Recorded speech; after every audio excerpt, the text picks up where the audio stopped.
Hora de falar sobre o Clube Atlético Mineiro para acabar com outra especulação. Durante o final de semana surgiu a informação de que Juan Tressoldi seria comprado pelo Atlético. O Galo teria se encantado com as primeiras semanas do zagueiro com a camisa atleticana e havia decidido comprá-lo do Sassuolo. E aí, rapaziada, vamos para mais um giro de notícias do Galão, informações com o Jorge Nicola trazendo as últimas atualizações do Atlético Mineiro. Peço já para você deixar aquele like maroto, se inscreva no canal, ativa também o sininho das notificações. Tem também aí na descrição os itens da loja, né, produtos com camisas oficiais, o que você desejar aí do Galão da Massa, tá? Dá essa moral pra gente aí, caso for querer comprar alguma coisa na Shopee ou no Mercado Livre. É uma parceria do YouTube Shop com essas duas plataformas aí já mencionadas, combinado? Vamos pra cima, vamos ficar atualizados aí sobre as últimas notícias do Galo. Vamos com tudo, vamos soltar o vídeo aqui pra gente ficar antenado sobre tudo do Galão. Importante lembrar que o Juan Tressoldi acabou de chegar ao Atlético, o empréstimo só termina na metade do ano que vem. E a operação de compra é de 27 milhões de reais. Consultei dirigente atleticano que de fato elogiou o início do Tressoldi. São 9 partidas, 1 gol marcado, tem sido titular nos principais jogos sob o comando de Jorge Sampaoli, mas não há nenhum movimento, nenhuma intenção de antecipar a compra do atleta. Primeiro porque não existem rivais, concorrentes. Não é que o Tressoldi tem sido disputado por outros clubes. Depois, e pior, porque a capacidade financeira do Atlético é terrível e não há dinheiro para investir 27 milhões de reais. O Atlético vai esperar por esse 1 ano de empréstimo para fazer uma avaliação criteriosa dos altos e baixos, dos prós e contras, para a partir daí avaliar se leva ou não adiante essa história. Não existe nenhuma chance de antecipação desse movimento de compra, ainda que o início do Tressoldi seja bastante positivo. Jogador que pertence ao Sassuolo, esteve emprestado ao São Paulo na temporada passada e só não ficou no tricolor também por conta dessa questão financeira. Hora de falar sobre um atacante que já esteve nos planos do Atlético Mineiro e que, ao que tudo indica, deixará o Godoy Cruz. Eu me refiro a Santi Andino, atacante de 20 anos de idade, titular absoluto do Godoy Cruz e jogador da seleção argentina sub-20. Jogou Sul-Americano e Mundial nessa temporada. Pois bem, o Godoy Cruz foi rebaixado para a segunda divisão do futebol argentino no sábado depois de mais um empate. Campanha ruim de uma vitória, 9 empates e 6 derrotas. Godoy Cruz que havia sido eliminado pelo Atlético Mineiro na Sul-Americana, e foi nesses dois confrontos que o Santi Andino chamou muita atenção de dirigentes do Atlético. Ele inclusive marcou o gol do Godoy Cruz na derrota por 2-1 de virada na Arena MRV. Godoy Cruz decidiu que precisará vender o Santi Andino para fazer dinheiro, o jogador avaliado em 5 milhões de euros. Enorme oportunidade para o mercado brasileiro, de um atleta jovem, promissor, com boa finalização, drible e velocidade. É o tipo do ponta em extinção. Por uma cifra relativamente aceitável, 5 milhões de euros é o que se imagina que possa fazer negócio. Temporada atual com a camisa do Godoy Cruz de 30 partidas, 6 gols e 3 assistências. Primeiro rebaixamento do Godoy Cruz em 17 anos, até por isso, necessidade urgente de fazer dinheiro. Você, torcedor do Galo, lembra do Santi Andino? Gostaria de vê-lo jogando no seu clube do coração? Já usa o espaço para comentário e registre a sua opinião, beleza? Hora de falar sobre o Clube Atlético Mineiro. Não, essa daqui foi... essa notícia aqui é sinistra, cara. Olha que situação o Galo está se envolvendo com certos tipos de pessoa, né? Que situação. Vamos analisar essa informação aqui, que essa informação aqui é quente, uma análise aqui que a gente precisa tomar cuidado, né? E muito, muito delicada. Mas vamos conferir aqui porque é uma notícia muito... uma bomba praticamente, uma bomba mesmo. Para contar que um dos acionistas do Galo foi preso na noite dessa segunda-feira. Eu me refiro a Daniel Vorcaro, que recentemente, depois de investir 300 milhões de reais, passou a ser dono de 27% das ações do Atlético. Ele foi preso enquanto tentava embarcar de Guarulhos, na Grande São Paulo, rumo a Dubai. Ele embarcaria às 10 da noite dessa segunda-feira, quando foi barrado pela Polícia Federal e levado preso. O dono do Banco Master foi preso em operação contra emissão de títulos de créditos falsos por instituições financeiras que integram o Sistema Financeiro Nacional.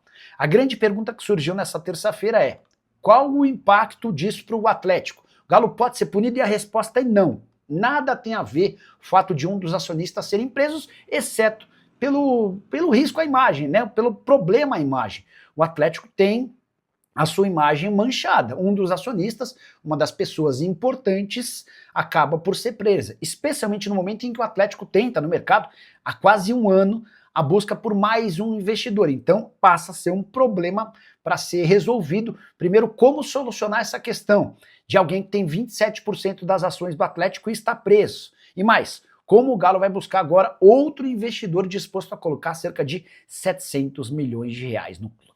Nicola, é verdade que o Lula retirou o Corinthians da pobreza e jogou na miséria? Meu Deus, vocês são muito... Ai. Bora falar agora sobre Renan Lodge. Surgiu durante o final de semana a especulação de que o Lodge pode continuar no Atlético Paranaense. Vale a lembrança de que o lateral esquerdo, que conseguiu uma liminar para rescindir seu contrato com o Al Hilal, vem mantendo a forma física no Atlético Paranaense. O jogador ainda espera por uma decisão definitiva da FIFA, mas ao que tudo indica, terá a condição de jogar escolhendo o seu próximo clube. E a especulação de que o Atlético, conseguindo a promoção para a primeira divisão, estaria mais perto de contratar um Lodge não é real. Na manhã dessa segunda-feira, conversei com o representante do Renan Lodge, o Pablo Miranda, e ele falou que a chance de ficar no Brasil é zero. Lodge nem trabalha com essa possibilidade, o Furacão nunca procurou para discutir tal alternativa. Hoje o Lodge está decidido a voltar para o futebol europeu, a proposta da Itália, de Portugal e da Inglaterra. Um dos interessados na Inglaterra é o Nottingham Forest. Definição deve acontecer ainda no ano de 2026, até para que ele possa, em janeiro de 2027, já se apresentar ao novo clube e iniciar parte de pré-temporada. Na sua opinião, o Galo ganha a Sul-Americana? Se ganhar, você tem notícias ou ideia de reforços? Leonardo, estando na Libertadores, dá para cravar que a perspectiva de reforços é bem maior e melhor do que não estando. Vocês sabem que o campeão da Sul-Americana vai para a Libertadores da América, além de garantir vaga na Recopa Sul-Americana. O título é super importante. Embora muita gente ignore ou faça pouco caso com a Sula, eu acho um jogo decisivo, partida marcada para próximo sábado em Assunção, no Paraguai. O Galo já tinha 18 mil ingressos vendidos para seus torcedores, o Lanús tinha 12 mil, tá? Eu acho o Atlético ligeiramente favorito contra o Lanús. Só me preocupa a queda de produção do time no segundo tempo, especialmente nesses dois últimos jogos, tá? E qual alguma atualização de Sandino Andino? E se o R10 será o garoto propaganda do Galo na Nike? Em relação a essa história da Nike de Ronaldinho Gaúcho, não tenho nenhuma informação, tá? Sobre o Sandino Andino, muito bom jogador, atacante de 20 anos de idade, que pertence ao Godoy Cruz. O time dele foi rebaixado na Argentina depois de 17 anos. E dá para cravar que ele será negociado na janela de transferências de janeiro. Tem contrato só até dezembro do ano que vem. É a última grande chance de o Godoy fazer dinheiro com o atleta, e especialmente por conta da queda do time para a segunda divisão, vai haver a necessidade de vendê-lo, tá? Deixou ótima impressão no Atlético, naqueles dois jogos da Sul-Americana. Nenhum deles na Arena MRV foi do Andino um dos gols, tá bom? Essa bolada de 600 a 700 milhões, por entenderem que as contas que o Atlético tem para pagar são inviáveis diante da realidade e da capacidade de arrecadação do Atlético. Os caras procuram desde o início do ano, desde o fim do ano passado, alguém que aporte esse dinheiro, e ninguém tem aparecido. Então, são duas as possibilidades. Ou o Atlético entra numa situação financeira delicadíssima, ou o Rafael e o Rubens Menin, que tem um enorme patrimônio, vão precisar colocar dinheiro, tá bom? Se o Galo perder essa final, terá um pouco investimento em 26, devido a não estar em Libertadores. São Paulo, na mesma hora, tumultua o ambiente até não ter clima e ser demitido, e mais uma rescisão na conta. Olha que o Lucas 2020 não tá tão equivocado não, hein? A gente sabe que com o Sampaoli, os meninos do Sub-17 não terão chance o ano que vem. Vale a pena manter ele, mesmo se ganhar a Sul-Americana? Se ganhar, não tem como abrir mão do cara, né? Até porque ele vai ter mérito nesse título. Mas abrir mão dos meninos da Sub-17, que parecem ser extremamente promissores, é a maior categoria Sub-17 da história do Galo. Isso pode cobrar um preço bem alto, né? Até porque o Sub-17 seria a tábua da salvação, seria a oportunidade de o Atlético conseguir recuperar, ou não recuperar, mas começar a equacionar suas contas. Minha família, ficamos aqui com aquele giro de notícias do Galo da Massa, informações exclusivas e atualizadas para você ficar por dentro de todas as atualizações do maior clube brasileiro. A gente está falando realmente do Galo da Massa mesmo. Então é aquilo, né? Se você ficou naquele vídeo aqui, que agora não esqueceu de dar aquele like maroto, se inscreva no canal, ativa também o sininho das notificações para ficar por dentro de todas as atualizações e não perder o conteúdo postado, combinado. A gente vai ficando por aqui naquele ritmo. Um grande abraço pra você, não segue pra mais, até o próximo vídeo. Fui.